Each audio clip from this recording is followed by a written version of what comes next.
Support for the Dice Tower comes from listeners like you and from the Op, also known as USAopoly. Thanks for your support. The Dice Tower, episode 698. X is for... I don't know.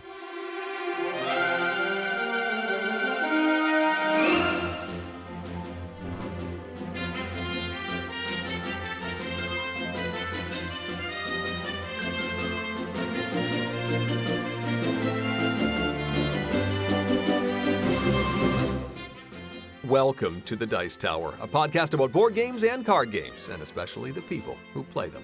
On today's show, Geoff is all alone.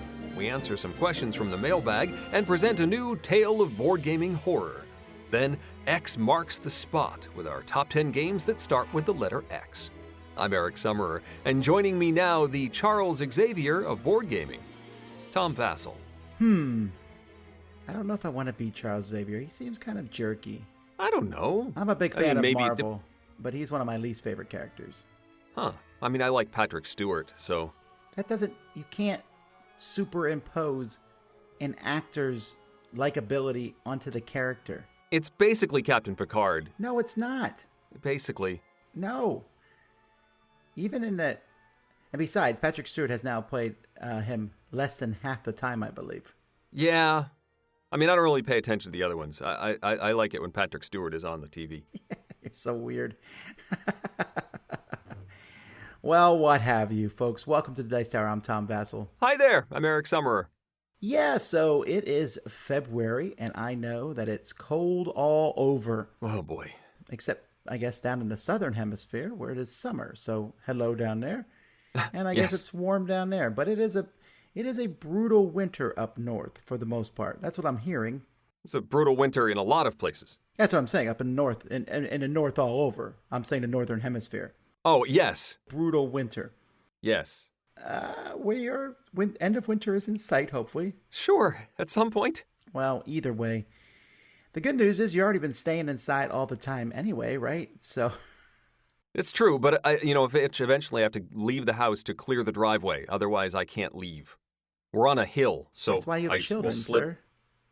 Children are the worst at clearing driveways. It's the truth. Yeah. It's not very efficient. I've actually divided the labor so the children clear the steps, and I still have to sort of go back through and clean up what they did. But they are not large enough to push the snowblower around, and so I'm not giving them that responsibility. What you mean is you're not giving them that power. Power! I don't want them to have that power. Don't remind me that my child is like 4 years away from driving a car. 3.5. I just had one get a license, so it's actually good, Eric. It's excellent. Sure. She just said to me, she said, "Hey, I'm going to the gas station," for no reason. She just wanted to go get something from the gas station. I was like, cool. Also, fill up the car. Yes. Well, I guess it's good because then they can drive the younger ones to activities and stuff, and like the parental responsibilities diminish a little bit when you have another driver that can take care of things. You say that, but you will be, if for some reason you don't seem to care so much when it's just their life on the line, but when a younger sibling's there, you kind of think twice about it. Okay, yeah. I don't know how to explain it. It just happens that way. Okay. Anyhow, folks, we're not here to talk about parental driving. We're here to talk about board games. We're also here to talk about our podcast. So this is the Dice Tower episode 698, which is a number so high, I never thought we would get there as a podcast. Yeah, we never thought we'd make it. But we are, well, I shouldn't say that. I always thought there's a possibility of that. And I think about episode 1000. And this, as a side note, it always drives me nuts when someone is up on this finalist of America's Got Talent or American Idol or whatever it is, and they go, "Never in my wildest dreams did I imagine I'd be here." Like, yes, you did. Like when you auditioned for the show. That literally was your wildest dream. That's why you show. It always makes me mad because it's so false. But anyhow, okay. Anyhow, we thought we'd get to 700, but we didn't. I don't know. Anyway, we're doing episode 700 in 2 weeks, and we like to get you all involved in that. We don't often hear from our podcast listeners as much, and so we do questions, and we have a lot of questions on our show. We like to do audio questions. So what I'm asking you is if you want to, and we would like you to, send in a short audio clip. I'd say let's keep it less than 90 seconds. Yeah. As a audio file, preferably MP3 or WAV file. Send it to me at tom@dicetower.com. And there's a good chance we'll make it on the show. I'm not saying everything will make it on the show, but it could be a question. It could be you telling us how long you've listened to the show, from 2 weeks to 10 plus years. And but if you're thinking about doing this, do it tonight. Because the first shall be first, and the last shall miss the show. Sure. Yeah, well, no, I mean, just don't delay on this, because we do want to put these shows together and make sure we can listen to all these things and talk about them. Yeah. We would love for you to be involved in the show. We'd love to hear from people, especially if you have not, if you've been listening since the beginning. I'd love to hear from you, your thoughts on how gaming's changed and or the board game scene or whatever. So we'll talk about some other things in episode 700, so stay tuned for that. But that's still 2 episodes away. So let's jump into episode 698, where Eric... That's the one we're in. ...is going to talk about the very newest game in the series, Unlock. Yes, indeed. This is Unlock Mythic Adventures. As Unlock has been doing for the past several installments, they're releasing them in 3-packs these days. Actually, Eric, as a side note, they've done that with all of them now. I just got You're right. The last 3, they've redone all of them. That's the only way to get them at this point. Okay. Yeah, they used to be sold in single packs. Now they're... And I think in Europe, they were always sold as triples. So it's just in North America that we were a little wacky for some reason. So anyway, easy, medium, hard is the way these are packaged. So there is a Greek-themed adventure. There is another animated sort of the no-side character. It has a medium-level adventure. And then there is an adventure called Around the World in 80 Minutes. You have 80 minutes to solve that particular puzzle, and that's the hard one in this set. Unlock, as we've discussed, is my favorite of the escape room style of games. It uses a deck of cards and an app. You combine cards. If you have like a screwdriver and a screw, and one of them is a red card and a blue card, you add the numbers together and search through the deck and get that number, and there you go. Hopefully that works, and you now have, something screwed together. I enjoyed this set, as I have enjoyed most of the adventures, although I don't know if this was necessarily my favorite of the bunch. The Greek adventure in particular, I was rather miffed with. There were some leaps of logic in here that I just did not necessarily follow. I sort of went along the path, but logically it didn't necessarily make sense why I was combining certain cards or making certain decisions, and it didn't flow the way that I like these to flow. And so I just sort of felt by the time it was all done. I completed it within the time and didn't use... I guess I used a few too many hints. There were some visual puzzles that I just didn't really get. Some people complain about the hidden numbers in some of these games, and this was one of those where I just didn't realize that's what they were trying to get me to see. I will say this, though. If you complain about the hidden numbers, they have definitely pulled back away from that. In this particular set, it's rare, if ever. In fact, yes, that hidden number button that pops up that you can press, I don't think it activates in any of these 3. I didn't get any of the, automatic, there is a hidden number sort of thing going on in here. So it's kind of a stretch from that point, and we don't want to spoil it for you. But what I'm saying is, if you have a problem seeing little tiny numbers, I think they did away with that, actually. There are a couple. I know at least 1 or 2 times there were small numbers that needed to be seen, so it's not totally gone. But it isn't... They haven't been relying on it as much. I think my issue was that I didn't realize they were trying to get me to see a number in this particular puzzle. Anyway, enough about that one. The no-side adventure has you using a gun that can transfer your consciousness to an animal, and using that to solve puzzles was delightful. That was a lot of fun. And silly situations, and just working your way through all these wacky locales as different animals was fun. That uses an AR, an augmented reality system, using the app where you're pointing your camera at cards and causing things to happen, which was cool, but didn't always work well. If you are going to play these, you need to play them in good lighting. In fact, I should back up. The Greek one also has a gimmick that you need good lighting to have it work properly. If you're playing this in poor lighting, you're going to have a lot of trouble. Each of the three has some sort of gimmick, except that the third gimmick didn't matter to the game, as far as I could tell. Well, we'll have to talk about what that is maybe when we get there. But anyway, so a couple of times my kids were trying to use the app because it was fun to do this particular aspect of the game. And they would not always line it up correctly, and it wouldn't register, and it often penalizes you if you do something wrong. And so while we had the puzzle correct, we didn't execute it correctly, and that was a little frustrating. Not game-breaking. We still had a blast with that one, and that's maybe my favorite of the bunch of this trio is that no-side adventure.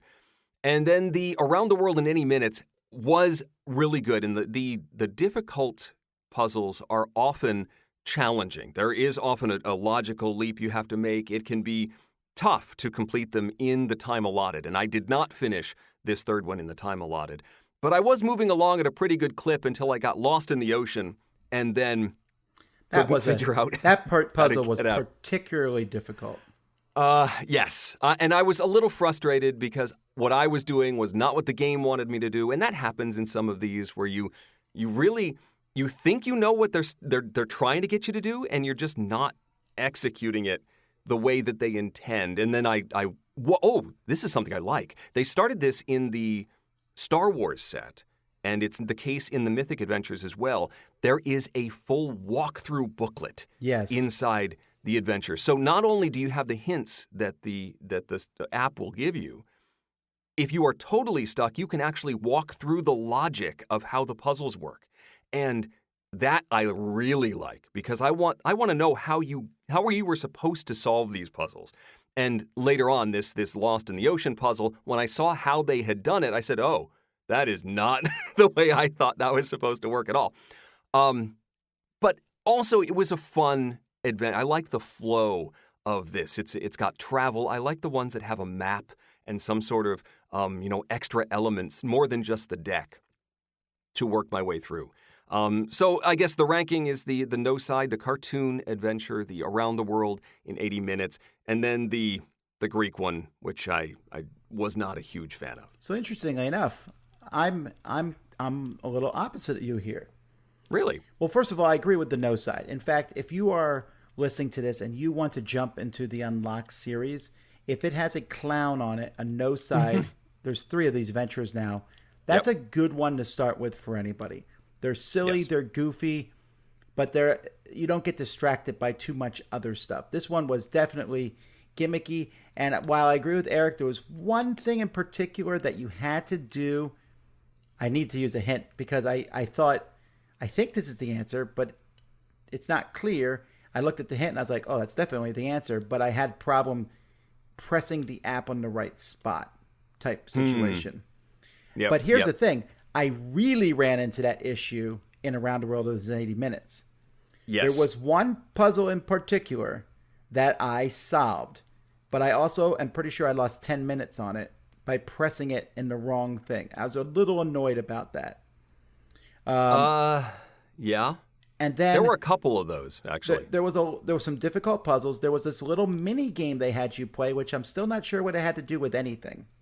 And if it's the one I'm thinking of, I was trying to play this one solo, and I do not think it's physically possible to complete that mini game as a single person. And then finally, there was one part in it, a puzzle solved, which I felt you would almost not get at all unless you had read the book.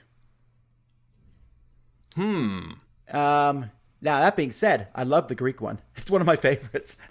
Really? I really do. I like the gimmick in it. You're carving things out of wood.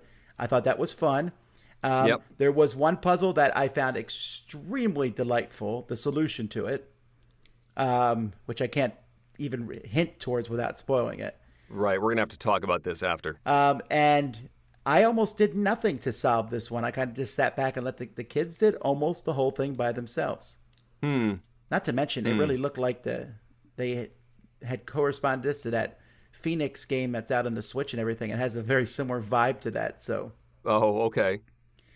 Yeah, so I like this one. I don't think it's as good as the last set. The last set was phenomenal, especially the spy mission. But yes, I have that on my shelf, and I haven't opened it yet. I went for the new set first, but I'm looking forward to breaking that one open soon. I will say I like what they're doing with these, though. They keep trying to think of a new way to use the app. They keep trying to think of new ways to add something different to the adventure. You know, yes. There's all kinds of gimmicks, and sometimes the gimmick doesn't work as well, but it's a lot of fun. Yep. Just make sure you have good lighting at the table. Yeah, but I could say that for pretty much any escape room style game. So speaking of escape room games, that was Unlock Mythical Adventures. Let's jump to a game that doesn't sound like an escape room at all. It's called Cantaloop. Isn't that like something you put on your salad, fruit salad? Only if you have no other fruit, Eric. But Oh. I think it's the name of the town, actually. So I'm going to spoil this part for everybody because this is part one. I was invested in the story in this game, and then it ended, and I was like, oh, there's more to come. So keep that in mind. But it's not a big deal. This is straight up a point-and-click computer adventure. Think the LucasArts, all the different ones that they did, and even before LucasArts. But it really reminded me of the LucasArts series way back in the day. Because what you're doing is you're trying to solve things. And this one, you're a guy who just got out of prison, or I think you get out of prison. I don't know. You're a criminal, but you want to get revenge on somebody who's done you wrong. So to do that, you need to assemble a crew. That's the whole adventure. Assemble your crew. So you do that by going through a book, and you go from location to location, and you collect items. And then you are combining these items with each other, combining items with different spots on the location, and generally trying to figure out the right things to do. This game is fairly long. I want to say it took me 4 hours maybe. I was playing this one by myself. Yeah. Okay. I mean, I sat there and thought. It has a really good hint system, which I had to use multiple times. And I'll tell you what, almost every time I had to use the hint system, it was, oh yes, there's escape room stuff in this game too. I would forget about that aspect of it. You know, something to the effect of like, look on the back of the book. And that's not one, but stuff like that. And I was like, oh, that's right. I'm not just combining stuff. Oh, okay. So I found that to be good. I like that little mix in there. But you also run into people and you have dialogue. And I'm telling you, folks, the dialogue is cheesy. It's ridiculous, but it's and the characters are all basically insane. They really remind me of the LucasArts characters. If you ever played any of those games, I'm trying to remember the names of all of them now. We have the Day of the Tentacle, the Escape from Monkey Island, Sam and Max. I think was that one. What was the one with the rabbit and the? Well, that's Sam and Max, yeah. And then there's a lot of them, and those ones have that same kind of ridiculous humor all throughout them. And that's what this has too. It is ridiculous humor to the point where I should mention, folks, that there is a bit of PG-13 humor, and I think it is a European versus American sensibilities type stuff. You could play it with kids, but they may say, "What is that?" And then you'll be like, "Well, you know what?" That sort of thing. It's not that bad, but I'm just saying that just keep that in mind. Okay. I don't think I saw everything in the game, and I know this because occasionally you'll try to do something that maybe you shouldn't. So, for example, let's say this isn't in the game. Let's say you had a paperclip and a socket, and you're like, I'll stick the paperclip in a socket. Yeah. You might draw a card that says, you've been electrocuted, you dork. And it's something you can do, but you shouldn't do. And I think there's like 20 of these cards, and I got 3 of them, and I was a little proud about that, actually. Because it's like in Space Quest, where you're searching for the ways to kill Roger Wilco in humorous fashion. Yeah, I think it's a little bit like that. Like one said, you're brilliant when I tried something really stupid. And there was one time where I used a bit of outside nerd knowledge, and it worked, and I was like, I hope you don't need this for the puzzle. And it just said, you're a nerd. So I really like it. Now, here's my big caveat with this game. I'm not happy with the quality of it. It's in a book, a paper book, so you're flipping paper pages. These cards come in these little cases that stick in the front of the book.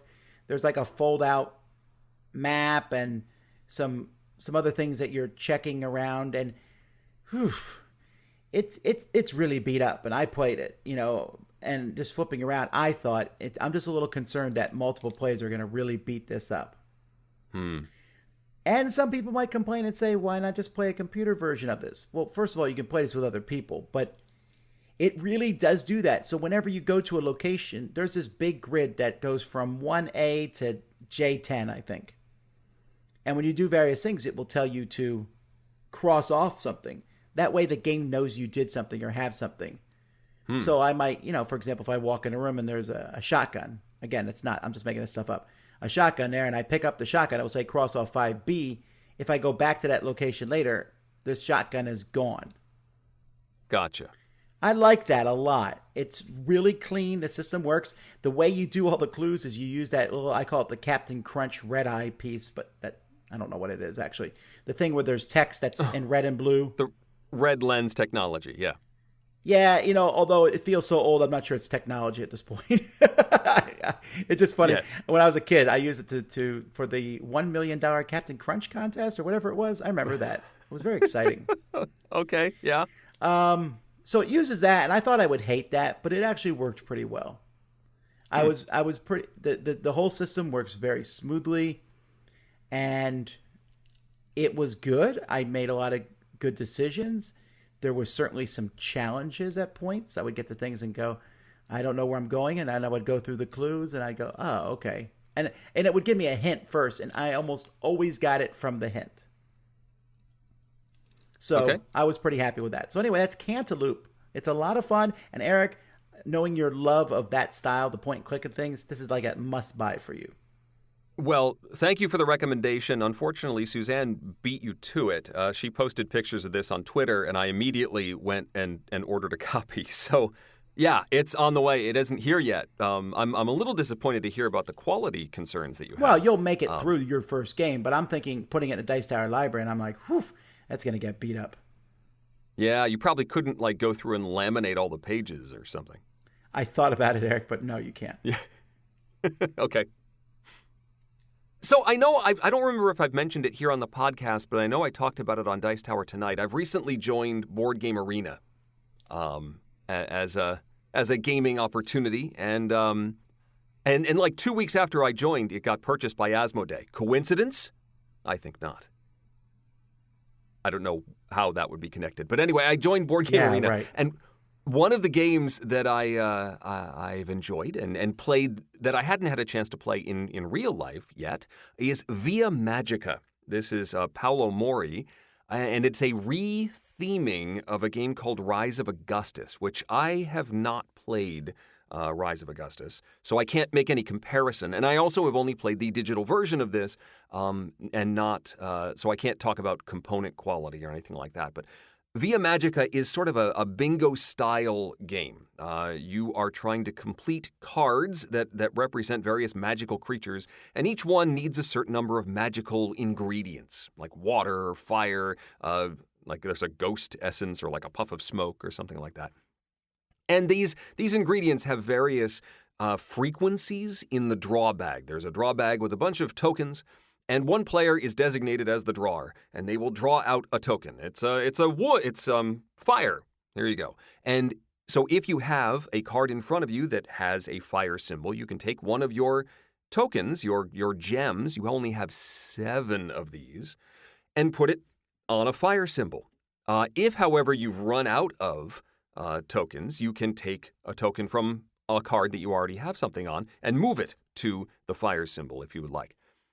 Once you complete a card, you say, hey, there's like Via Magica, or you yell something. I forget exactly what. Via Magica! Yes. Or bingo, basically.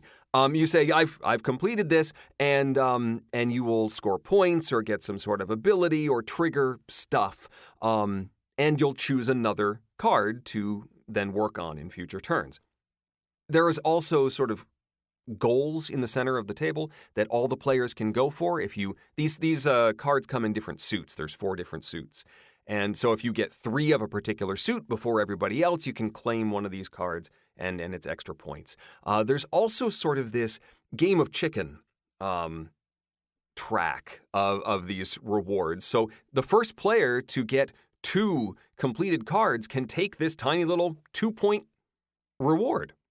But in that row, you can only take one of those the entire game. So if you grab that one, you're not getting another one that's later on down, because there's rewards for 3, 4, 5, I think even 6 completed cards.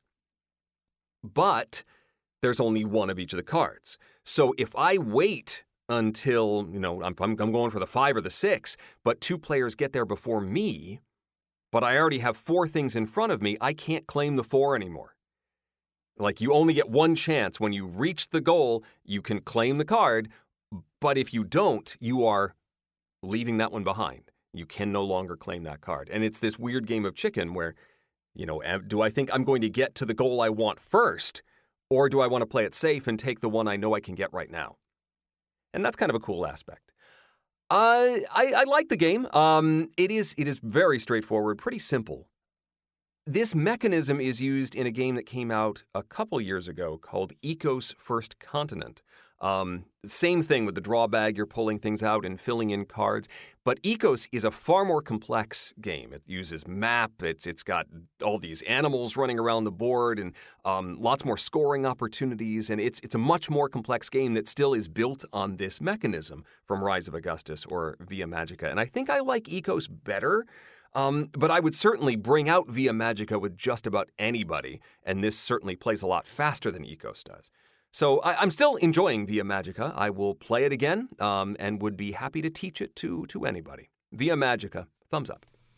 Yeah, this is one I wanted to play, but Z got it. Yes, and Z does a nice comparison video. If you do know Rise of Augustus, he compares the 2 games pretty thoroughly. Alrighty. Well, I'll have to get around to this one. I'll put it on the Catch-A-Palooza list. Alrighty, let's talk about a mega game here. A game a lot of people are getting now as a Kickstarter backer, and that's Sleeping Gods. Mm-hmm. This is a pretty hefty game from Ryan Laukat. It's his newest game. It's, I think, set in the same universe as the rest of his games, but I'm a little confused as to how that universe is set up, so don't quote me on that. But this is a cooperative sandbox storytelling game. If you thought the writing was disjointed and above and below, but you were impressed by the more cohesive storytelling in Near and Far, and said, I wouldn't mind if they threw out most of the game and just kept the storytelling, you're going to like Sleeping Gods.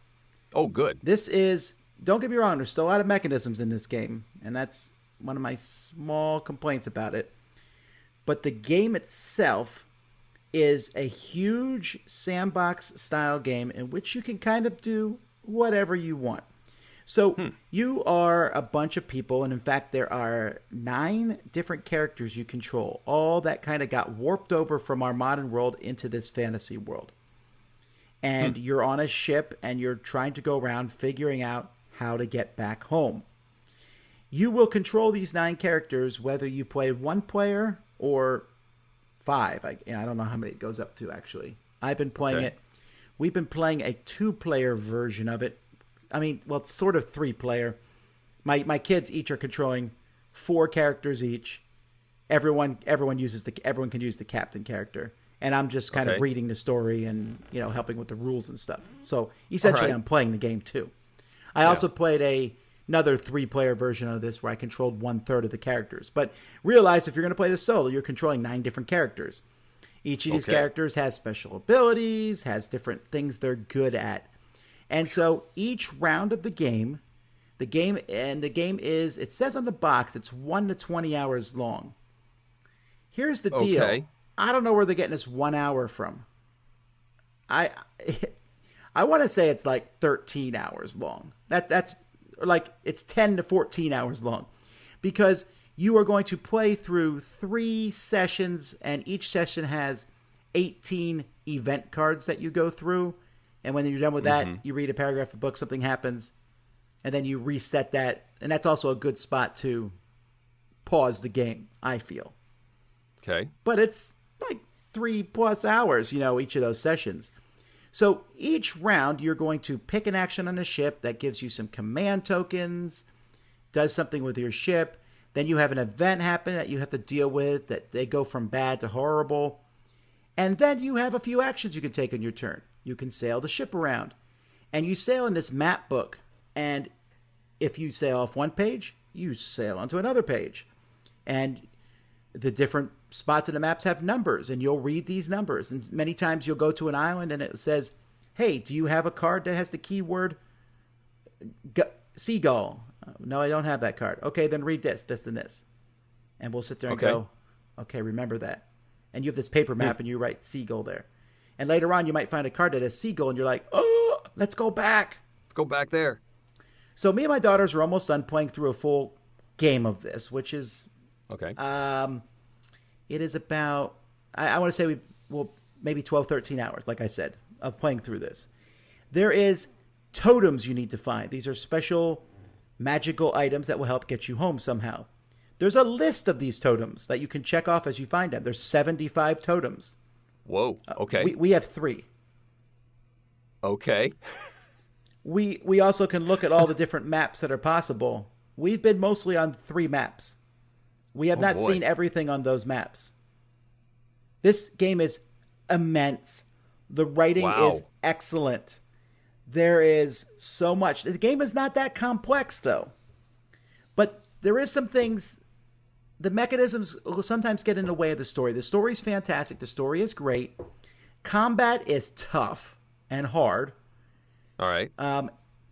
And maybe by my 4th combat, I was like, yeah, I'm kind of over how this combat works. I mean, it's fine. I get what they're trying to do. I'm not going to go into detail because you kind of visually would have to see it. Watch our review that goes up later this week, and I'll explain it there. But man, he posted a week or so ago an easy mode to play, and instantly, yes, I saw that. We instantly all switched to that here in the Vassal household. Okay. Because I'm there for the story. And we're right. still finding it challenging, even with the easy mode. You know what this reminds me of? It reminds me of an Awakened Realms game. It's huge. It's grandiose. There's a ton of stuff going on in it. Okay. But it's all about the story. Now, just recently, I saw someone compare it to Forbidden Waters, and I thought, that is interesting. Okay. But Forbidden Waters it's a pirate-themed game. This is pirate-ish, I guess. Yep. But Forbidden Waters has different missions. You do this, and then these different things happen, and random events happen, and you have a lot of freedom amongst that mission. But this one is one gigantic world. And you could go to different spots, and maybe different things will happen. But if I've been to the North Pole of this world, for example, and I've been around there a bit, maybe next time I'll go to the desert. I think that the replayability in this is amazing. Okay. It's really awesome. It has warts on it. And any game that's a sandbox, big, giant game like this, I think it has to.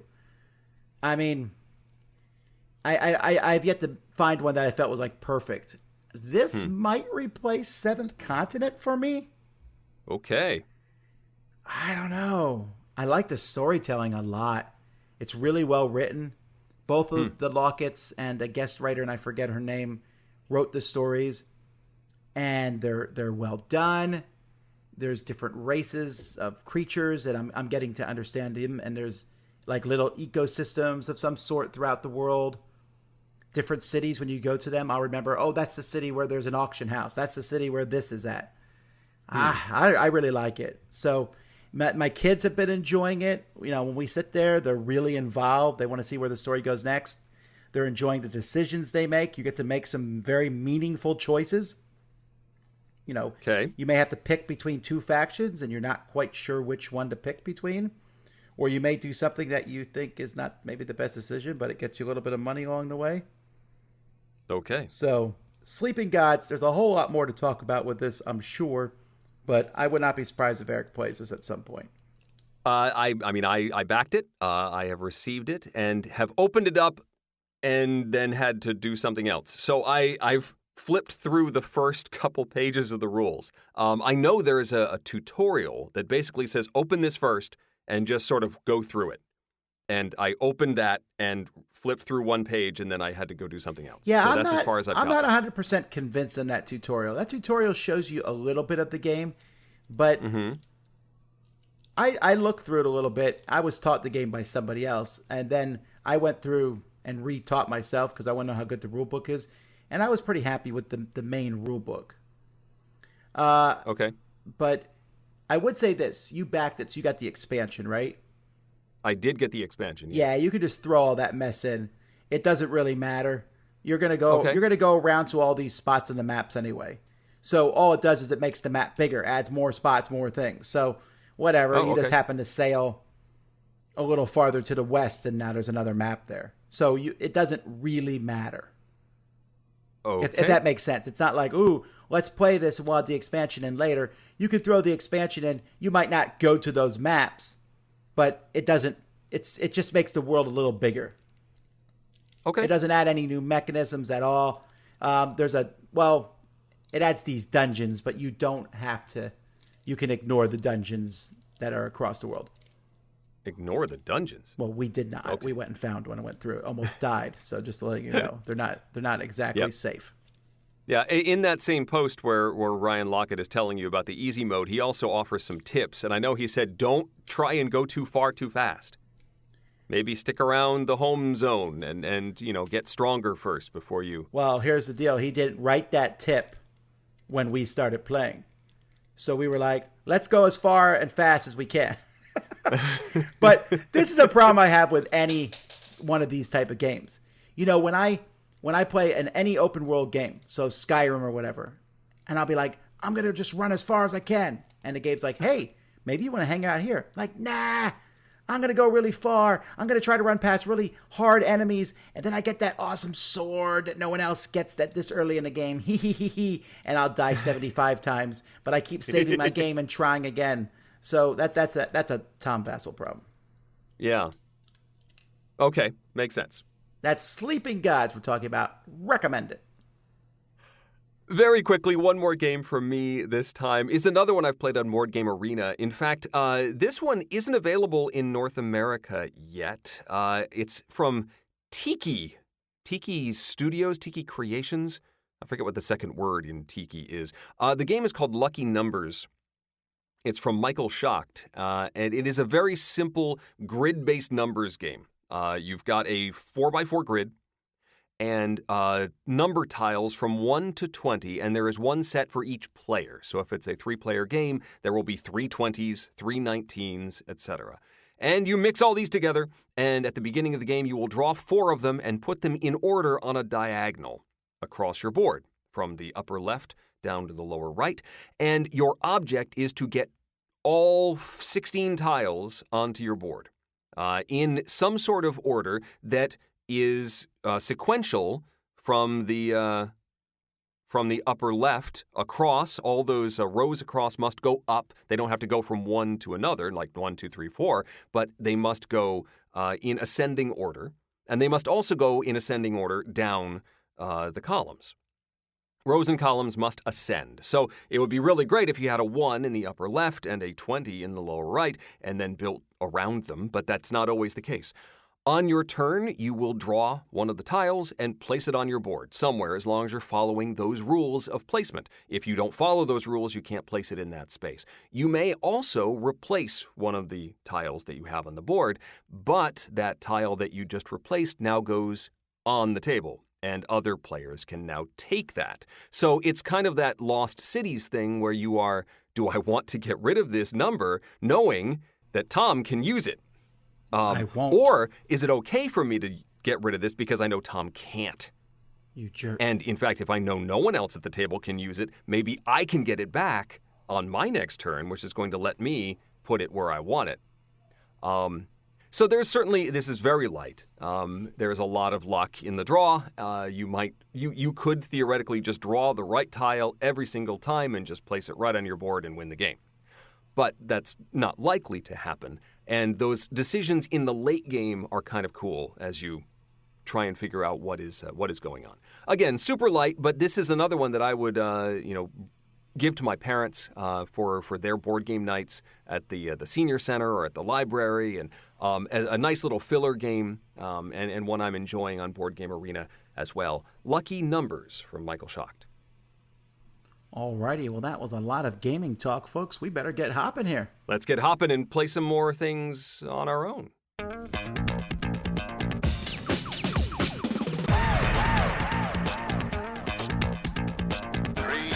2, 1, go. It's time for Game Tech with Geoff Engelstein, where we find out how games really work. As I'm sure you know, solo modes for games are blazingly hot right now. Whenever I pitch to a publisher, they always ask, is there a solo mode?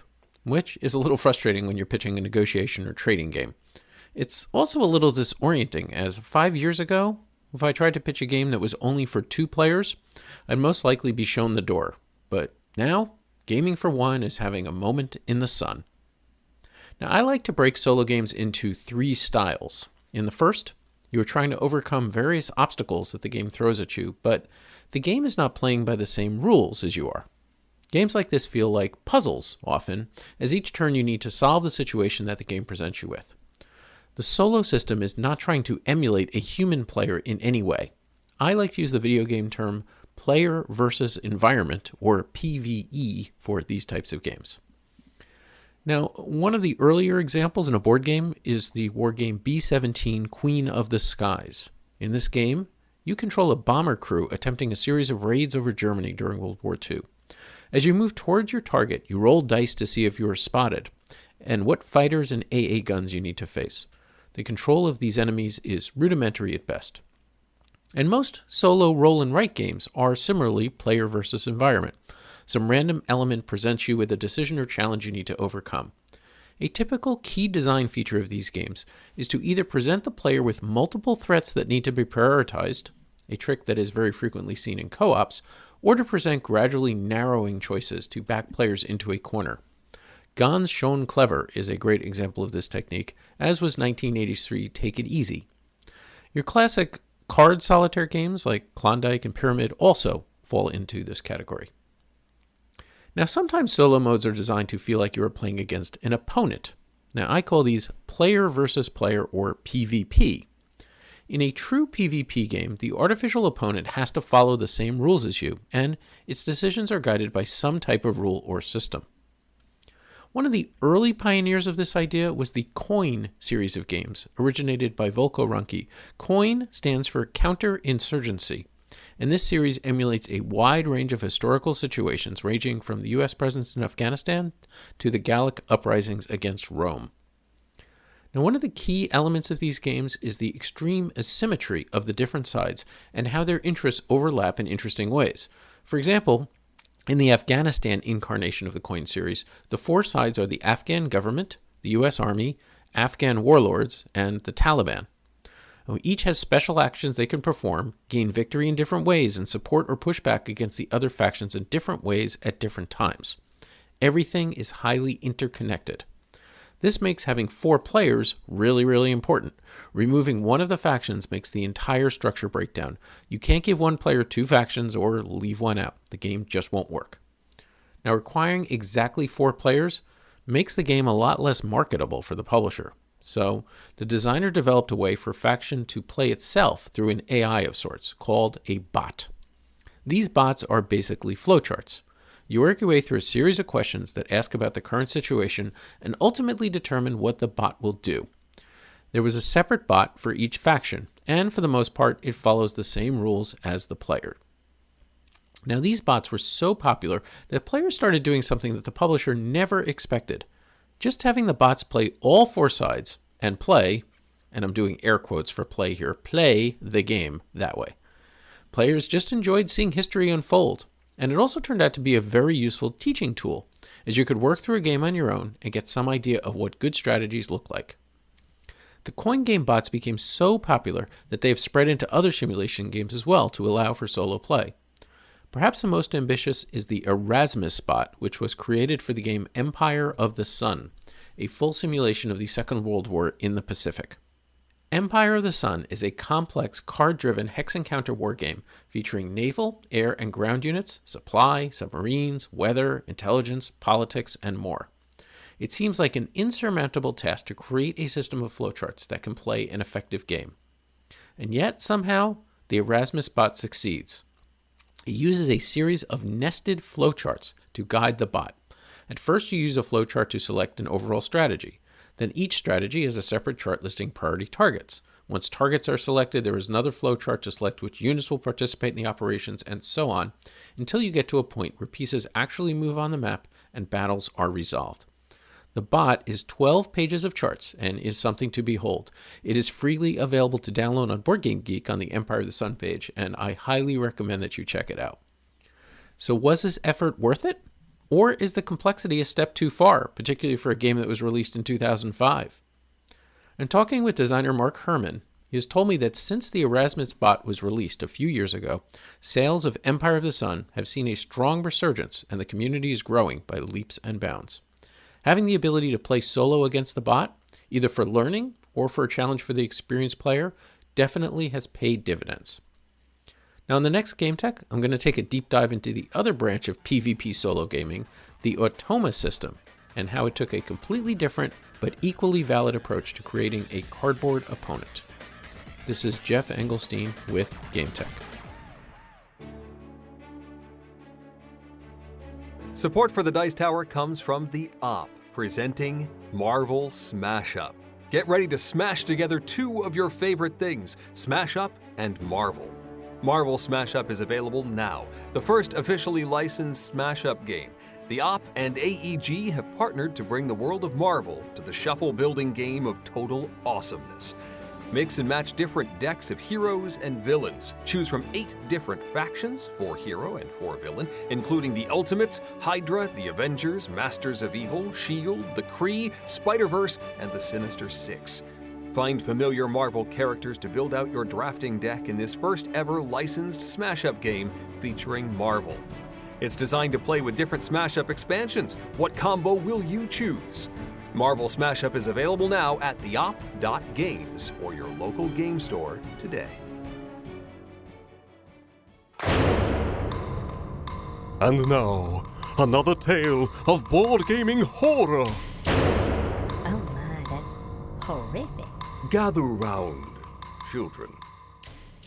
Due to family, it's hard for me to schedule board games with friends outside of work. So I got a group together at work to play board games once a week at lunchtime.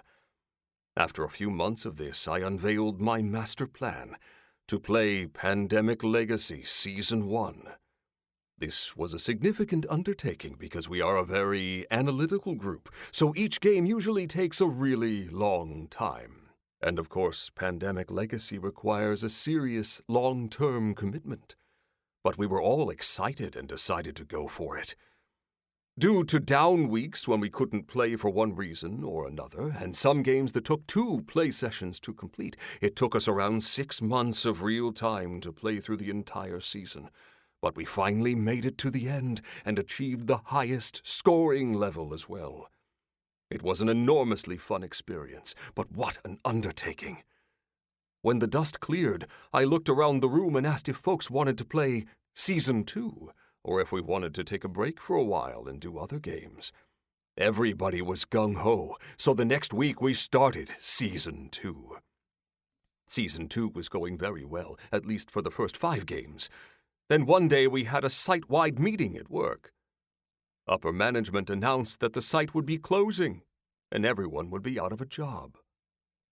My first thought was, but what about the rest of the season?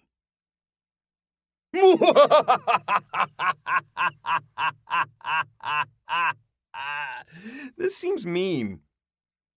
Oh, there's an epilogue. Thankfully, almost everybody at work was able to quickly find a new job, but we all scattered to the 4 winds.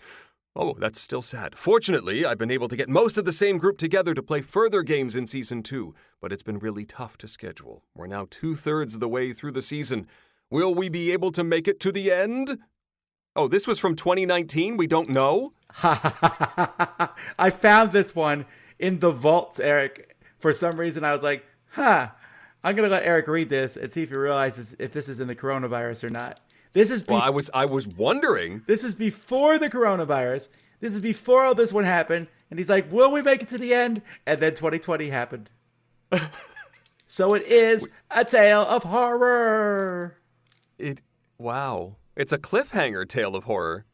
But it does lead us to our first question. So let's jump right to those. Questions. So the question he asked here, and this is back from our tale of horror, what would you do in this situation? You're partway through a legacy game and your group melts away. That's very hard. Well, with Pandemic Legacy, you could zoom this. Because cards are open, you know, there's no secret information. No, well, I guess there could be. There is, but yes, you could zoom it, but whoever's running the game would need a pretty good setup. Mm-hmm. With cameras and all that, or it's going to be a annoying setup. Show me that card. What does that card do? The person running it would have to be constantly moving. Without zoom, if it's a campaign game, let's say not legacy, but campaign, I just reset. Whatever. I'll play with someone else. Yeah. Legacy, that's harder. I don't know what I would do in that situation. I think I might just write it off as a loss and get another of the same game and play with some other people. Huh. That's hard. And I know that's not a good answer, but I don't want to bring people in halfway to one of these campaigns. It really depends on how far you are. Maybe someone who has played it before and who, could at least be given the story beats up to that point and go, okay, great, I'm in. But that's really difficult. And it's one of the downsides to these campaign or legacy style games where you are trying to play with the same group over and over. If you can't continue to get together, it makes it very difficult. Yeah. Nathan says, last fall I received my copy of Pacific Rails Inc., which I was very excited to get. One big thing I was excited for, that during the Kickstarter there was a lot of push towards getting upgraded components, which is a big feature that sold the game for me. However, to my dismay, the game box was only really designed to contain the main game components, making the upgraded components very difficult, if not impossible, to fit in. I'm stuck having to store the upgraded components apart from the box, which means I either need to choose to bring them separately to a game night or not use them at all, thus defeating the purpose of having the upgrades. I understand that accommodating box sizes and such adds extra complication to the process and cost of making the game, but do you think it should be in the interest of the game designers to accommodate for upgraded components if they're willing to offer them? Have you dealt with this problem before, and what might be some alternative options that game designers could offer if they are unwilling to accommodate for this? Well, I don't know that. People keep forgetting. I say this all the time. Like, what should the game designer do? The game designer doesn't do anything. It's the publisher. Well, yes. Okay, but that may just be a wording thing. But I always get a little confused when people demand the game designer does it. The publisher does these things. Right. It's weird if the box is not designed to contain the upgraded components. But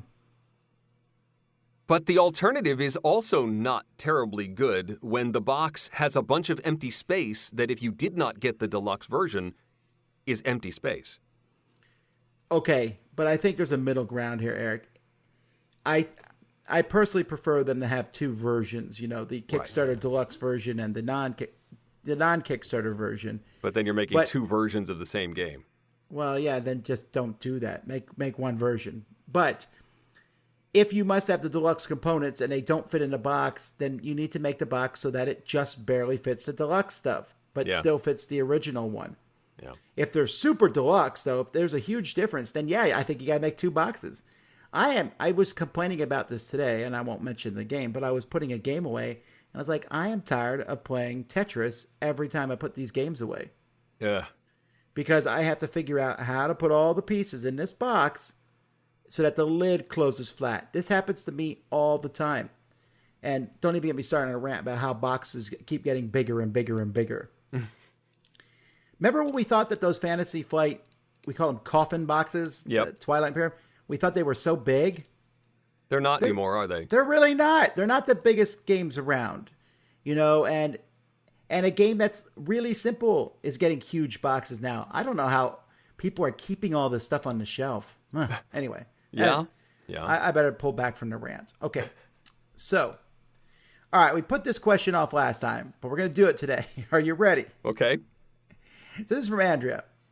And they said, I hope you'll read this on a future podcast. And they also said they want Jeff Engelstein to be involved, but that's not how that works necessarily. Just phone him in. Anyhow, they said we should be careful using the Board Game Geek Top 100 or any Top 100 like Tom Vassel's lists to draw conclusions. Now, they said they don't want to take this too seriously, but this is their thing. You shouldn't give top games too much importance because they said the counter argument they hear from me is to look at the top 100 of Board Game Geek and count the number of games from a specific year. This is talking about like what year of gaming was a great, or whether a particular year was a good or bad year based on what the top 100 games are or what rankings of games are on Board Game Geek. So Andrea says, I would like to point out that this might seem objective or scientific. It's based on a statistical fallacy and in their opinion, not valid. You may think the quality of BGG rating has the more critical aspect, but they said, when you estimate the quality of a single game, the quality of games in a given group, and then there's a whole bunch of math here that I'm not going to go through because I don't actually understand everything they're mentioning here. But they said if you look at all games, there's a bell curve. Okay. And when you look at the top 100 games, you're looking at the far right tail of this bell curve. Okay. And therefore, the definition, the tail, the outliers doesn't represent the whole year.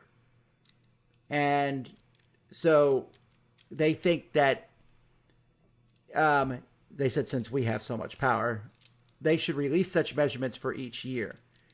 So they want to see a bell curve for each year. Yeah, so they don't want to play the best games, but we shouldn't link the quality with the winners and not just look at the top 1% of the games, but look at the games overall as a whole. And to that, I'll say nay. And I'll tell you why. Because I don't want to play all the games for a year overall. I think a year should be measured by its best. That might not be objective or scientific or statistical, but sure. It's obvious. If I want to go to a year and talk about games that came out a year, and this is what drives me nuts. Every year now, people are like, it wasn't a very good year for gaming. And I'm thinking, were they in a different year than me? Like already 2021 has 5 or 6 amazing games that have come out. Already. Sleeping Gods, I just talked about. Amazing. Last week they talked about Maglev Metro. Amazing. Mm-hmm. And these games are good and solid. And now you may not like them, and that's reasonable. But if you don't like most games that come out over a course of a year, I would posit you're in the wrong hobby. Or you should find that one game that you do like, since your tastes are obviously very, very specific, and just jump into it. Delve into it. Find people who like that game. Also, let us have our fun. But no, I'm not going to look at the whole of a year and the games. I look at the best, and that may not be scientific, but I don't care about the worst games that come out. Yes, there are more bad games coming out now than ever before because there's more games in general. Right. But I measure by the best. Well, I mean, those outliers are what are memorable about the year. You don't Only really... the upper outliers, not the lower ones. Well, maybe. If a lower outlier... You don't remember the worst games that come over a year. I remember a couple of outliers on the low end.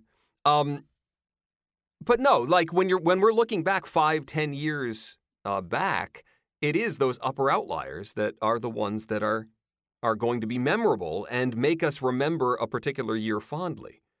So, yeah, while it might not be scientifically accurate to rank the years, we're not really ranking. I guess we have done that in the past. I think we did our top 10 years of gaming at one point. But it's... I think you have to measure by the best of the year. I refuse to measure by anything else. At the end of a year, when we do our best of... We just did best of 2020. We talked about the best. We don't talk about the worst. Who cares about the worst? No one cares about what the worst games of 2012 were. But they'll remember the best ones, I hope. But what about the average The mean. Nah, average doesn't mean anything because only the best games still matter. When I put games in my library, I don't put the mean games in there. I put the average one. I mean, I put the good ones in. All right, let's go to the next question. Obi says, when you started the Dice Tower, it was a podcast about board games. After all these years, it has grown significantly and started organizing events, producing videos, etc. Tom, what do you feel is the main business of the Dice Tower nowadays? Would you say it has become an events company, a video production company, or something else? P.S. I don't work for the IRS.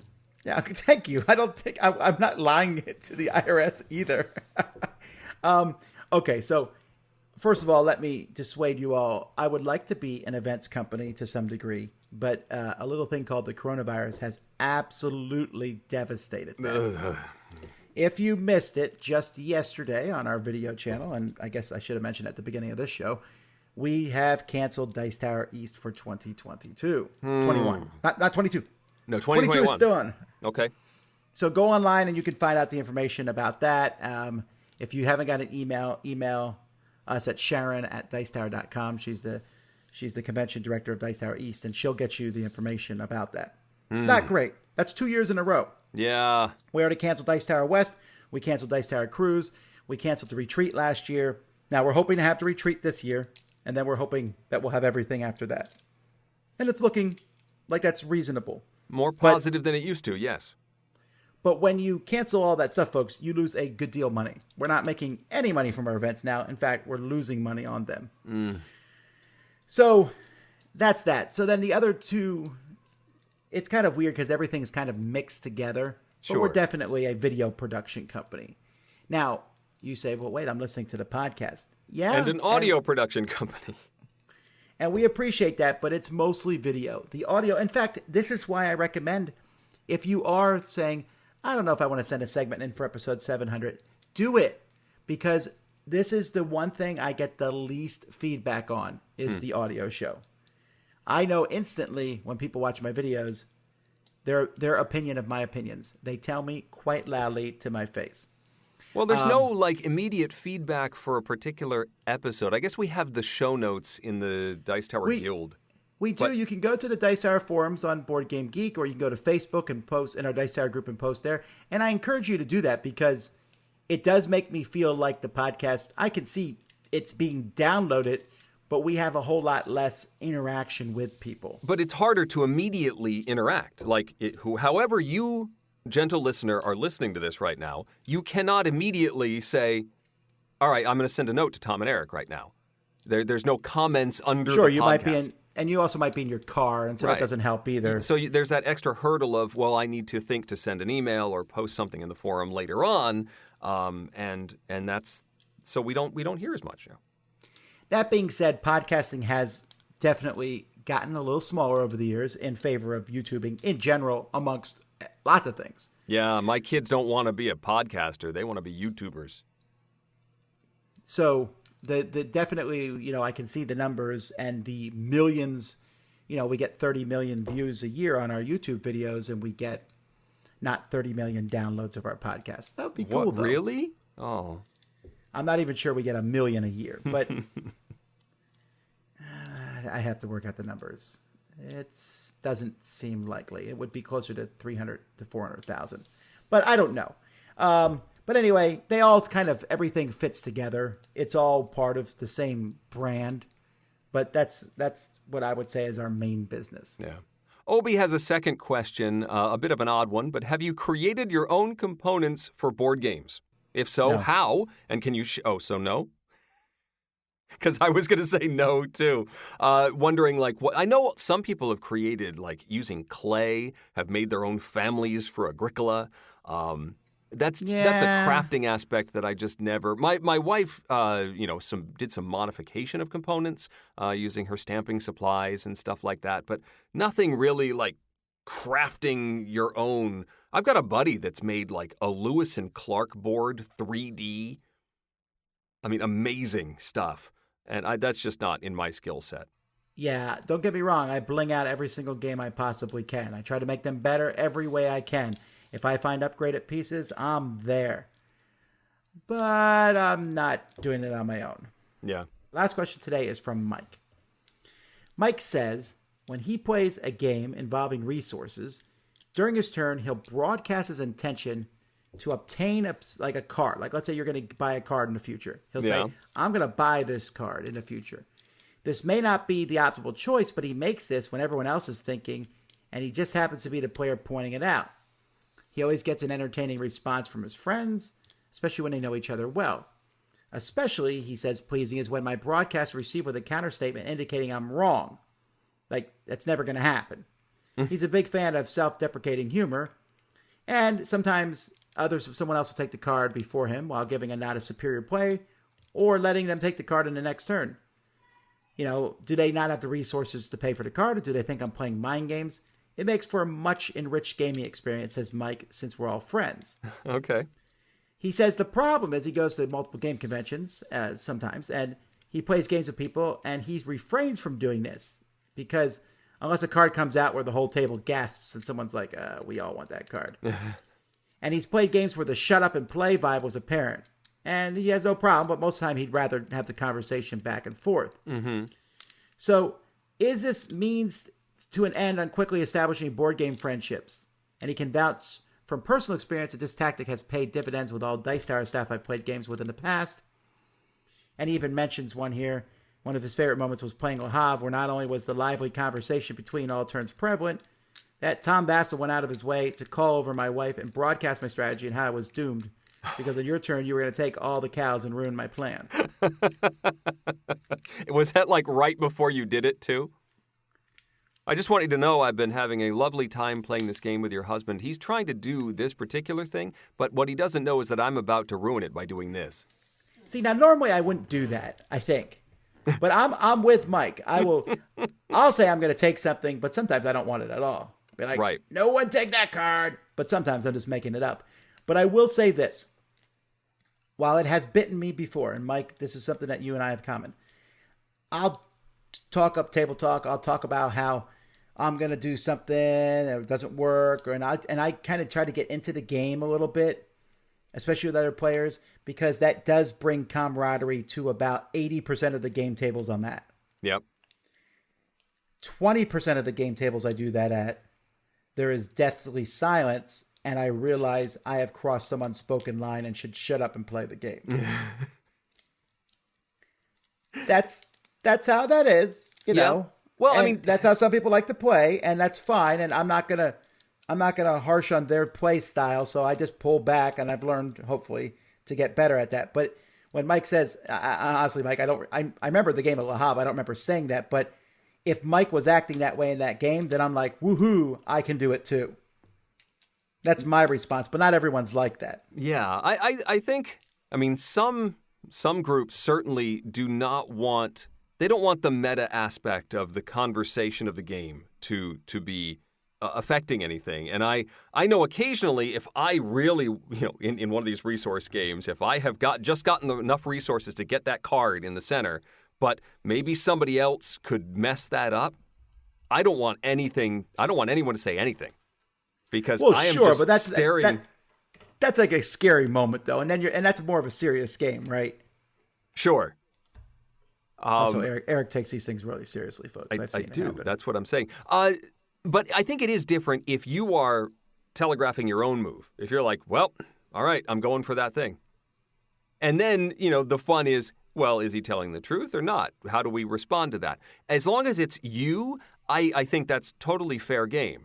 Where groups can get into trouble is when table talk starts happening over other people's moves.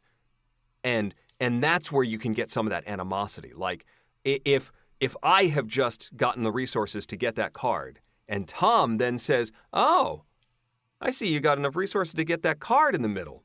But Tom's not in a position to do anything about it. The fact that he just said something is not cool in certain groups. It's like, well, what? No, because it's not your job to call it out to the other players. They needed to see that on their own. And so I can see some groups getting very upset with that. In a teaching game, I will often ensure that information is known, because that's not necessarily a detail that everyone would understand. But when you're playing with experienced players, you really need to know what that magic circle is and how your group or a new group responds to table talk. And I can see where you could cross that line and really sort of miff somebody. Like, what are you doing? What are you messing up my game for? Yeah. Alrighty, folks. Well, that's our questions. Let's jump to the most popular letter of the alphabet. It's a Dice Tower Top 10! The Dice Tower's Top 10 list is brought to you by The Op, also known as USAopoly, at theop.games. All right, Eric. X. The dreaded X. The one letter that you're not sure anyone can make a top 10 of. Yeah, well, so I did the usual thing where you make a short list and tried to figure out what you can put on it. And I think I only had 5 games on the short list. I threw in the towel. I failed this one. So we are doing a combined top 10 list for the X's. Yeah, what Eric means is he's going to piggyback off like 3 of mine. More or less. I mean, I was ready to do like the joke list, and we sort of alluded to this a few weeks ago, but I was going to do The Expanse and Escape, which do not start with X, but it sounds like they do. That was the only way I was going to fill it out. But I will jump in on the ones that I know, and then I guess I have one that was not going to make it on Tom's list. I haven't played it, that's why. Okay. But I did want to talk about it because it would have made a top 10. Number 10. And I guess we'll just kick it off with the only one that didn't get on Tom's list, and that is X-Nimmt. This is from Amigo, Wolfgang Kramer, and Reinhard Staupe. This is in the 6-Nimmt series, and it has very similar gameplay. Whereas 6-Nimmt has, I think, 4 rows, and you're simultaneously playing cards and placing them in numerical order. But if you place the 6th card, you have to take that whole row, and it's worth negative points. In X-Nimmt, there are 3 rows. There is a 3, a 4, and a 5, and each one holds different numbers of cards. So if you place the 3rd card, the 4th card, or the 5th card, that's when you take what's in that row. But you're only storing one of the cards, so you're creating like a row in front of you, your X row, and you have to build that in numerical order, or you have more nasty stuff happen to you, more negative points. There's a churning of your cards. Some they go back into your hand, and so it's a much more complex game. But I do like the new variants of strategy involved in how to handle those crazy cards and the cow heads, the bullhorns in X-Nimmt. My number 10 in the X list. I do mean to play this at some point. All right, folks, this is the first one where I had to put a few games on here that I thought were okay. Mm-hmm. So, number 10 is XYbrid. Is it Zybrid, maybe? I would guess Zybrid, if like hybrid. Yeah, but the Y is capitalized. Anyway, this is a self-published game from Gabe Schultz, which allows you to... It's a game where you're making these crazy animals that fight other crazy animals, and it uses clear cards like Gloom. So you might have a card that has the head of a gorilla, the body of a shark, and a chainsaw arm. I found it amusing enough. When I first saw it, I thought, hey, I would love to, play that game. I think it'd be a lot of fun. And it was decent. It wasn't great, but it was fun enough. Okay. So that's my number 10, Zybrid. Number 9. My number 9 is Xetero. This is a tic-tac-toe style game. With the X and then the O. Yes, and it's basically you're trying to get 3 in a row, but once you're done putting pieces on the board, then you start picking them up and moving them around a little bit. Again, it's not great, but once you only have 3 pieces, right? And each move, you have to move, so you're opening up a spot to your opponent. So there's never going to be a tie playing it this way. Still not great, but definitely a million times better than tic-tac-toe. Low bar. Number 8. Number 8 for me has been re-implemented by a game called Mutants. But I'm going to go back because I need the original game, as it's called X-Bugs. Now, X-Bug's Microscopic Mayhem is a tiddlywink style game designed by two of the designers who designed War of the Ring, of all things. Came out in 2001. I believe Steve Jackson Games did it. And in this, it's tiddlywinks. You have an army of bugs. I'm snapping them, trying to land on your bugs. But all the bugs have different powers and different things. Small bugs are harder to land on than big bugs. Some bugs might take more than one hit to take them out. Depending what side the bugs land on, different things might happen. It's not great, but it is one that I thought was a lot of fun. Eric, have you played this one? No. I think your kids and you might like this, but I don't think you would buy it at this point. Okay. Yeah, just the way it is. It's kind of a product The of its collectors time. have driven up the price. No, I'm just saying it's a 20-year-old game. Yeah. So. Number 7. All right, let's get to something new here. Number 7 is XCOM the board game. Yes. It's not new, Eric. It's 6 years old. And interestingly enough, now that it's this old, it's one of the first games that really used an app. Yes. Here's the deal. My liking of this has gone down slightly. I still like it. I just don't know if I'd play it because what it did, using an app, and you're fighting off invasions of bugs, and there's all kinds of cool aspects to this game. But in the 6 years in between then and now, there's been a lot of games in this kind of genre of co-op, working together to stop things. Yep. And while I like XCOM, I love XCOM. It's one of my favorite video games of all time. This game isn't quite the same thing. It's like a sideways look at XCOM. You don't actually... The fighting is a little abstracted. You're more concerned about working together. But it did use the app in an interesting way. I like it. I just don't know that I would want to play it today. I found this one very, very stressful.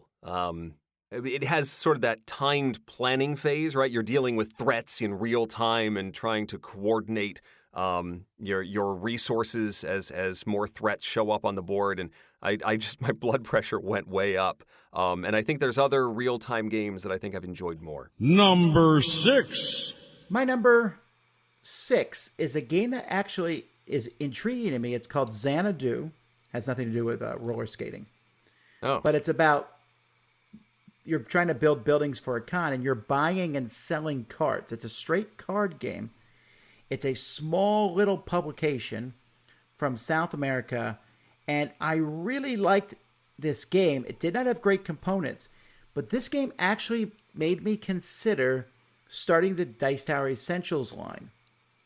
When I was starting Dice Tower Essential line with Arcane Wonders, I was like, hey, I want to take little card games, and one of them was the Robin Hood game, and which turned into Sheriff of Nottingham. But another one was Xanadu. Now, we had to make hard choices as to which ones, and we wanted only the best ones to be part of the line. So Xanadu did not make it in the long run. But it's still a good game. It's light, but you're collecting these cards and trying to buy and sell cards to build this little town in front of you. The cards give you various resources, and then you could use those resources to build other ones. But it's all in card form. It's nice. I'd like to see an updated version of this someday. Number 5. All right, here's our cheat entry. Yes.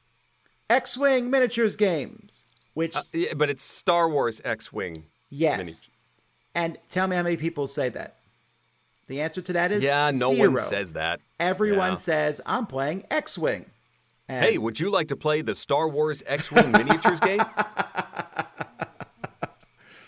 Now, interestingly enough, this game is ranked 108 on Board Game Geek, but it is one of the best-selling games in the last decade, for sure.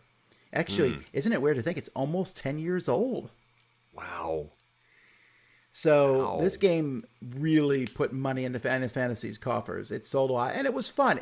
It's not a game I play all the time anymore, and especially I'm not interested in the competitive scene for it. But holy cow, did it take X-Wing fighting and bring it to the table. Yes, it was built upon the Wings of War system. Yep. But it did so in a really good way. I really thought this was a clever, fun idea. And if you want any of the small ships in Star Wars universe, they're in X-Wing at this point. To the point they're pulling stuff from the cartoons and things now. Huh. So my number... Yeah. Oh, you played this one, right? Yes, I want to play it with my kids. I think my youngest would really enjoy this. My eldest, as we've discussed, is not a fan of Star Wars, and so would run away if he came anywhere near it. But when I was collecting these, and I only have the first editions of the ships, I only got like one of each ship, so I can't do any sort of fleet things. I can fly one TIE fighter around. Well, I guess I have two, because I have the starter set, but I can't, like, put more than one A-wing in the air. Just the one. Anyway, Okay. I've enjoyed it. All right, so number 5, X-Wing. Number 4. Now, number 4 is kind of a weird one for me because X-Men Mutant Revolution, and we're going to do the People's Choice in a little bit with their 20 games, and there's some very questionable choices there. We'll talk about that. This didn't. Okay. This didn't make it. It was like number 24 or something. And this is a game from WizKids. It's based on a very popular game, the Spartacus Blood and Sand board game. It's the same system. It's using the very popular IP of X-Men, and it just got no traction. You had some X-Men. They're in an arena. They run around and fight. You bet on them. It's more fun for me than Spartacus because I like X-Men. It's not a great game, but I found it to be very amusing and fun. And you get to make X-Men run around and fight. Thematically, why are they doing that? Is it like they're in the danger room? Yeah, I want to say that's the thing. Now I'm going to go look it up because... Well, I guess it says Mutant Revolution, so yeah, maybe they're having a revolution. There's New Mutants. Yes, it's a head-to-head battle for the future of mankind. That's right. You bring your school. There's different schools, so each person is running a school of mutants. You're bringing them to this arena, and they're doing some sort of competition type thing. Like a intramural sports. Yeah, closer to, I think, what's the Katniss Everdeen, the Hunger Games, I think. I don't know. It's not who forensics. Cares? You can make any superhero fight another one. So anyway, folks, you might notice that the new dice game from Fantasy Flight, X-Men Mutant Insurrection, did not make this list. Go watch a review to see why. Number 3. All right, the next game is, I think it's pronounced Xian. Or Xian. Xian. This is one that you would not think is a really good game, but I really enjoy it. This is a straight-up Euro-style game in which you are building the terracotta army and painting it. And actually, by playing this game, I learned that they were actually painted. I've only ever seen pictures of the ones that they found, but they don't, as the years have gone by, you can't see the paint jobs on them. Right. So you are trying to build these, and you're using different cards. It's a Euro game system where you're putting these statues on different spots on the board that give you victory points, and by playing different colors and different things. There's a lot going on, and I thought it was a very decent, clever game. I like the theme a lot. Okay. This is one I think Eric would like. Oh, interesting. I haven't heard of this one. I'll have to seek it out. So that's Xian, X-I''AN. Number 2. My number 2 is easily one of the more popular games to put on a list, and that would be Xia, Legends of a Drift System. Yeah, this would have been my number 1. Well, it still can be your number 1. It's my number 1. Yes, this game, the Merchants of Venus, they are jealous of this game. But as I talked earlier in the episode about Sleeping Gods being a sandbox game, this is one of the original sandbox games. Yeah. And literally, you can choose, do you want to be someone who delivers cubes back and forth, like a goody two-shoe merchant? Or do you want to go shoot the other people doing that? Or, hey, do you want to shoot the people who are shooting those people and be police? Or you can deliver passengers or fly all over the place. There's a lot of cool things about this game. I think a Xia 2nd Edition is needed, I think, at some point. But interesting.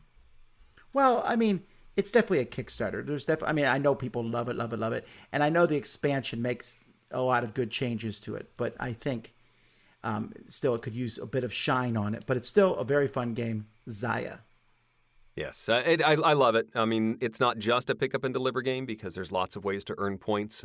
You can just blindly explore the galaxy and hope to find cool things. You could also end up flying directly into a sun and blowing up.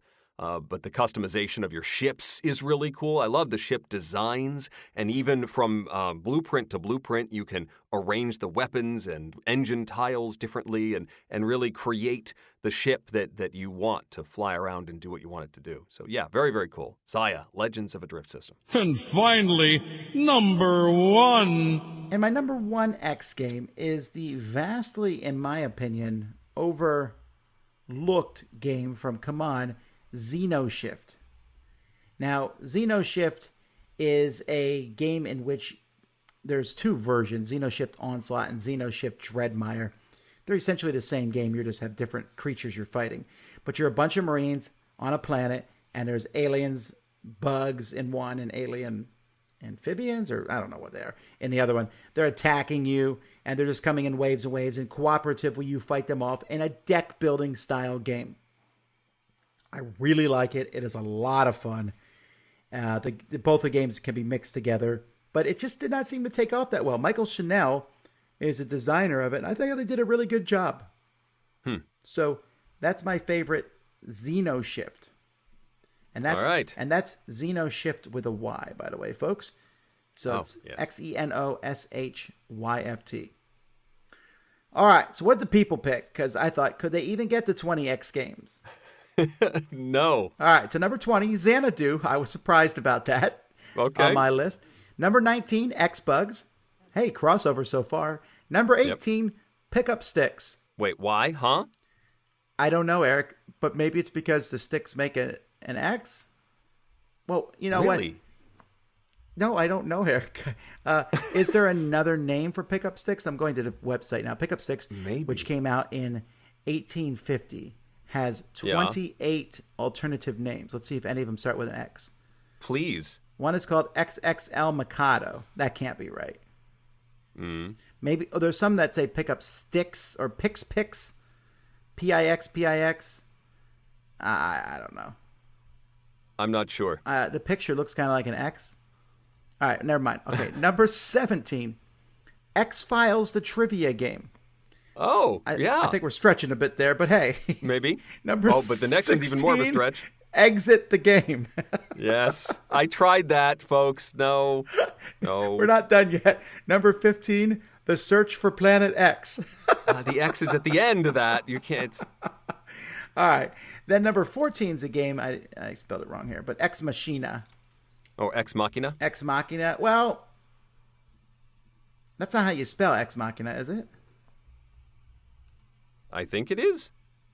You're building a machine, though. I don't know how you spell it. Anyway, it doesn't matter. In this game, you're just trying to put together some funky machine.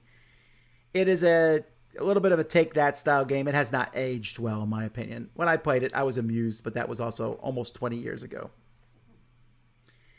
The next one, number 13, is Xalapa, Xalapa. This is an Eagle Griffin Hook game that came out in 2014. It's very, very abstract. I don't know what to tell you about this. There's moons and suns in the board. And the mystical oracle reveals criteria that have to be met for a challenge. On Board Game Geek, it's rated 8,672. Okay. So we got to get better than that. All right, let's keep moving. Number 12, Escape, Curse of the Temple. Okay, there isn't even an X in that. It's not Escape, it's Escape. Come on, folks. Come on, Eric. It's an X list. You got to give people some credit here. All right. Number 11 cheating. is a game I have not played, but that's Xenon Profiteer. Ah, okay. This one you probably heard of. It has a lot of votes. I've heard of it, 2015. Yeah. It's from Eagle Griffin Games. Here's the thing. When I was looking at this, I keep feeling like maybe I have played Xenon Profiteer and I just can't remember it. I think I've played it, Eric. But okay. I didn't review it that I can tell. I think I played it. Oh, well. It didn't make enough of an impression, I guess. Number 10 is Etc. Hooray! I didn't think anyone else played that game. Number 9 is the X-Files board game. Yes, I have played this one, and I think I told you that I had played this one. Yeah, you did. You it's put it on the a list. cooperative game. It's not very good. It's okay. It wasn't fantastic, but yeah, it has an X in it. Well, the next one is Xactica. Xactika. This one's... Or Xactica. Don't act like you know how to pronounce it, because that may not be right. It probably is, It folks. could be, though. It looks like it's in Russian. So anyway, in this game, you're trying to predict the outcome of playing 8 cards. It looks like a complicated trick-taking game. Maybe? All right, let's keep moving. Number 7 is Xian, which I mentioned. Yep. Number 6, X-Wing. All right. Number 5, hooray for you, Eric, X-Nymph. All right. Number 4, Zhanki. This is the actual name of Chinese chess. Ah, okay. And that's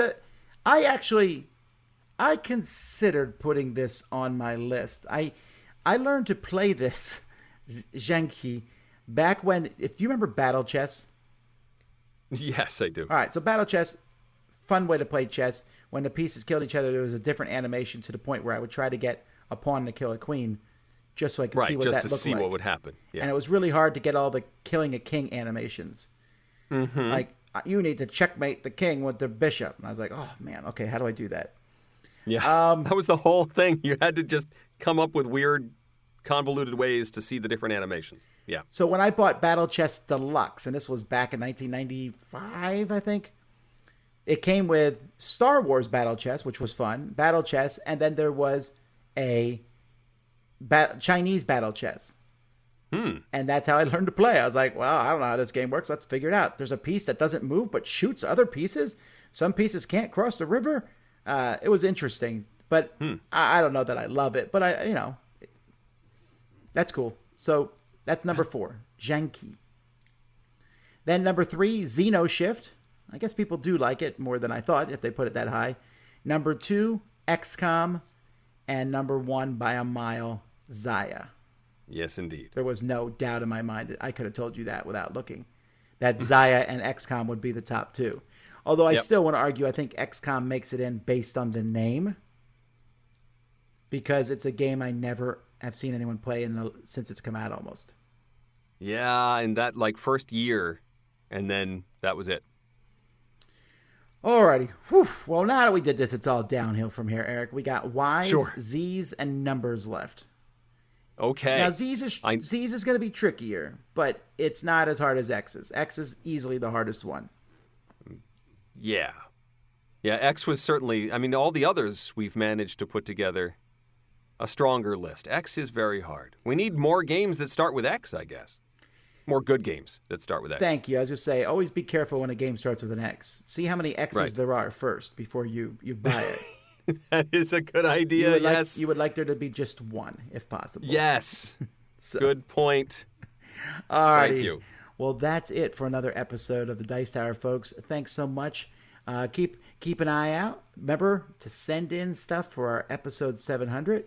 That's in 2 weeks, but we need it now because it takes us time to put this stuff together. So we hope to hear from you. And of course, as I said, you want to chatter with us, talk on Facebook, talk on Board Game Geek forums, lots of people hanging out there. So until next time, I'm Tom Vassell. I'm Eric Summerer. And you've been listening to The Dice Tower. Thanks for listening. Promotional consideration has been provided by game publishers in the form of review copies of games. This episode number 698 was recorded on February 18th, 2021. Mandy, Suzanne, and I join you next week, and in 2 weeks, Tom and I celebrate episode 700 with your audio messages. Support for this podcast comes from listeners like you. Thank you for spreading the word. And speaking of support, the Jack Vassell Memorial Fund is dedicated to providing support to members of the board gaming community in their hour of need. Find out more about the fund's mission and how you can help at jackvassell.org. The Dice Tower is produced by Tom, Mandy, Suzanne, and Eric, with production assistance from Roy Canaday, Mike DeLisio, Chris Yee, and Rob Searing. Our theme was composed by Timothy Pinkham. Non-discriminatory luxury homes for elephants, walruses, and warthogs provided by the Castles of Tusk, NE. And you can get the latest on everything Dice Tower at Dicetower.com. We love feedback. Visit the Dice Tower Guild at BoardGameGeek.com. Email us at tom@dicetower.com or eric@dicetower.com, or follow us on Facebook. And of course, you can find more from the Dice Tower Network, including All the Bits, Men on Board, Cardboard and Wine, Sporadically Board, Board Game Design Lab, Tabletop Game Talk, The Family Gamers, The Portal Gaming Podcast, This Game is Broken, and Board Game Breakfast at dicetowernetwork.com. Until next time, from all the gang at the Dice Tower, have fun gaming. Excellent. Is there an X anywhere in the title of Escape? Curse of the Temple survey says... But that's an X. Are you bitter? That when you do... That's the X. So Jeopardy. So I could have put Jeopardy on the list. No, it's like it's X. Oh, Family Feud. Jeopardy. Wow, I mixed it up. I'm out. I'm out.